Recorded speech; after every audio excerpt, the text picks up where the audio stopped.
Any thoughts you have on like, right, the negative impacts of gaslighting, like whether it's childhood or adult relationships or what have you? Yeah.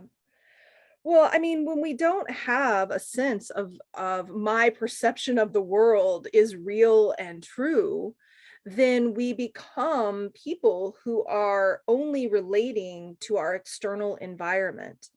And we become very disconnected from our internal experience, our body sensations, what our body is telling us, right? Our feelings, our thoughts. We begin to second guess everything. And I think one of the things that I'm always working with my clients on is really supporting them and getting to a place of connecting back into choice, connecting back into that empowered self that sits and lives around their capacity to choose, and to choose without explanation. Like, I don't have to explain everything, right? That was definitely, I think, another dynamic, right? If I wanted anything, I had to make a case for it, right? There wasn't just this spaciousness where I could have a need, and just because it was a need, it could get met. There had to be all of these reasons why. And I think that definitely carries over if we've grown up in a family where there's trauma or abuse, emotional, verbal abuse, any kind of abuse, and then into our adult relationships. Yeah, absolutely. And so for people who have maybe they're right now getting out of this unhealthy relationship, or they're about to, or what have you, what kind of advice would you have for people in order to, right, better filter potential partners for the Mhm. future, so right, they don't keep Yes. repeating that cycle? Yeah. Well, so I think for me, the first thing was learning to really slow down the pace, right? I had to find a better way to start relationships, to let relationships build and grow and unfold, and not become so immediately attached. And that has a lot to do with understanding the dynamics of trust, the dynamics of vulnerability. That's something that I go into a lot of detail in the Beyond Surviving program, because there's just layers of that, right? We're not taught these things. I mean, we're starting to be taught these things, right? Because of AVAIYA. But, most of the time growing up, right, we're not given models for this. And so that's going to be just a really key piece. So just slowing down, creating some space for yourself, and then putting, I think, attention on healing the childhood trauma, because the less open wound we are, right, then the more complete and the more in the present we are.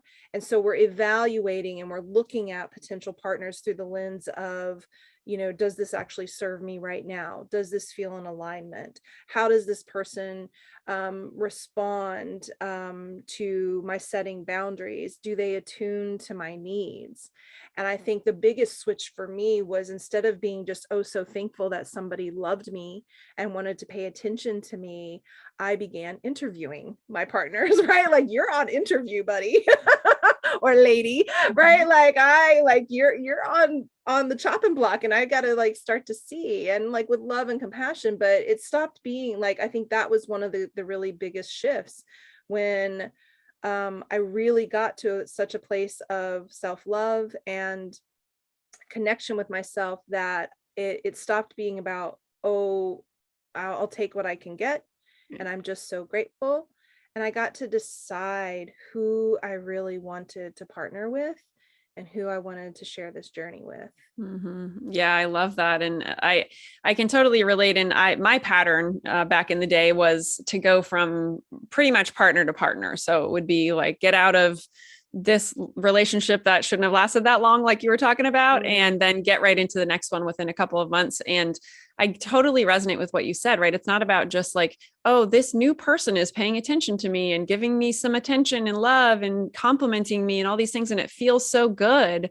And I get it, right? It's like, if we don't stop and be like, got it, it feels good, we want that love. But, right.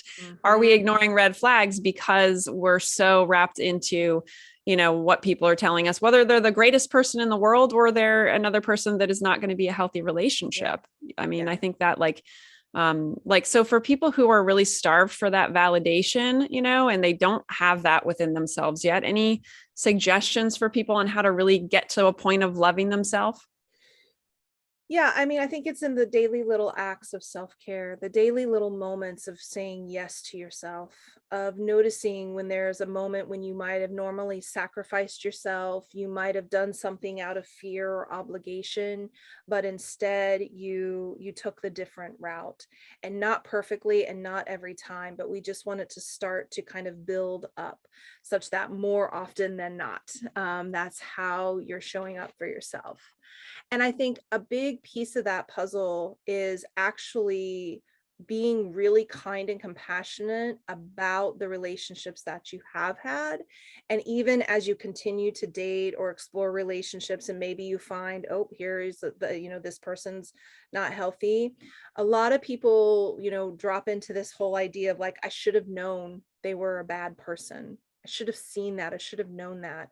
But nobody is really able to look at a group of people and say, like, that person's good, that person's bad. That's not really how it works. And I think women actually blame themselves as a direct, in this way, as a direct result of rape culture that teaches us that we are supposed to know that the person walking behind us is going to hurt us, that we're supposed to not go to the party and wear a pretty dress, like all of those things like that, all of this culture that tells us that we're responsible for getting harmed, right? And so we start to think that, well, we must also be responsible for knowing, for predicting, for anticipating. Yeah. And I think the thing that we have to better do is be in the conversation with the person, be present. That's going to take getting past some of our fears and taking some risks. But when we start to see those signs, that we're able to then end that connection and move on without dropping into a ton of that kind of self-blame, like, here I go again, what's wrong with me, I can't get it right. Because it takes time for someone to unveil themselves, right? Yeah, does that make sense? Yeah. No, I love I it. didn't That answer your was question. it did. It did. We were talking about, right, just people being able to like truly love themselves Yeah, and self-care in the process of yeah, getting to a point where you maybe don't feel anymore that I must have this person outside me, like tell me how yeah, great I am or give me attention in order to feel like I'm a great person. yeah, totally, Yeah. And like one totally. other thing I thought of is, right, you mentioned a while back when we were talking about that relationship you were in, right, that you saw his insecurity. And I'm curious, right, because, right, we see the narcissist as this, right, super self-promoting, confident person. And yet what lies beneath is this insecurity. What's your take on like why a narcissist becomes a narcissist? Mm. Well, I think there can be a lot of triggers and a lot of life experiences that can lead to this particular personality patterning. Ultimately, I think what it often comes down to is an environment that makes you feel so absolutely inadequate that you then have to compensate for that. Because to embrace that as a truth would be detrimental, would be life ending in many ways. And so rather than building up a genuine sense of self-worth, it's like a false facade, because what's underneath that is all the messaging that the person has received, that they're inadequate, that they're less than, that they're never going to live up to anything, that they don't have any real potential. And that certainly can come from messaging that they get from parents, from bullies, from teachers, or from the world. My ex-husband was Jamaican, and I certainly think that in the mix of things that he experienced, the amount of racism that he experienced as a Black man in America added to that equation, right? And so that facade becomes the protective shield. I'm going to go out into the world and I'm going to stand with my head high and my shoulders back, and I'm going to tell everyone around me how broken and miserable and messed up and wrong and stupid they are, because, and that's going to help build up that sense of protection and ego, all the while underneath that is honestly just a hurt little boy. Yeah. And that doesn't excuse the behaviors, but for me in my work, it's always about trying to get perspective and understanding about what drives harmful behavior. Yeah. The hurt people conversation. That Mhm. is, thank you for sharing that. And just the, compassion, not that it excuses anything, but compassion we can have for others. Not that you need to be in a relationship with anyone, obviously, treating you badly, but yeah, I think that's important too, just to kind of take a look at how it all happened. How did we all become right what we are today, and Yeah, all of that. So I love totally. it.